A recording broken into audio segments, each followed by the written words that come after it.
নমস্কার বন্ধুরা, আপনারা তো অনেক রকমের মাংস খেয়েছেন। আজকে ঝাল ঝাল করে কষা মাংস করব। প্রথমে ছোট ছোট করে মাংসটা কেটে ধুয়ে নিলাম। জিরে বেটে নেব, আদা রসুন একসঙ্গে বেটে নিয়েছি, পেঁয়াজগুলো কেটে নিলাম, সাথে একটা গোটা রসুন নিয়ে নিলাম। প্রথমে সরষের তেলটা কড়াইতে দিয়ে দেবো, এরপরে শুকনো লঙ্কা তেজপাতা ফোড়ন দেবো, এগুলো এর ভিতরে দিয়ে দেবো।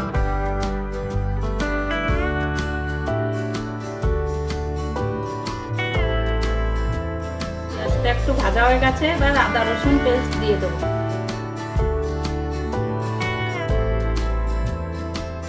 হালকা একটু নাড়িয়ে চাড়িয়ে এবার জিরে বাটাটা দিয়ে দেবো, এরপরে একটু ধনের গুঁড়ো দিয়ে দেবো।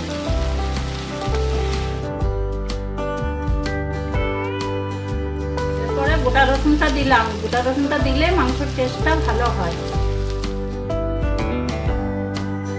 মশলাটা আমার কষানো হয়ে গেছে, এবার হলুদ আর লঙ্কা গুঁড়োটা দিয়ে দেবো।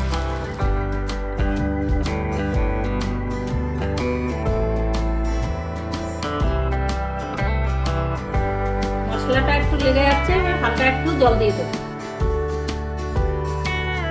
মশলাটা কষানো হয়ে গেছে, এবার মাংসটা দিয়ে দেবো।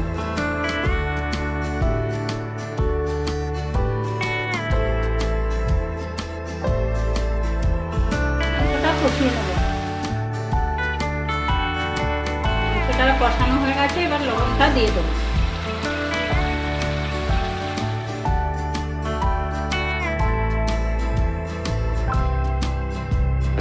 একটু জল দিয়ে ঢাকা দিয়ে দেবো, মাংসটা ভালো সিদ্ধ হবে।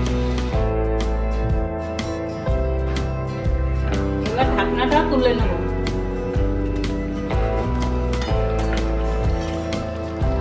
বন্ধুরা ভালোই সেন্ট বাড়িয়েছে, বাড়িতে আপনারা একটু তৈরি করে দেখবেন।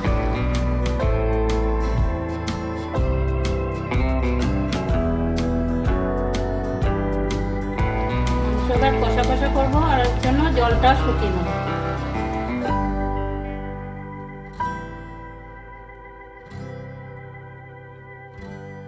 নামানোর আগে গরম মশলার গুঁড়োটা দিয়ে দেবো।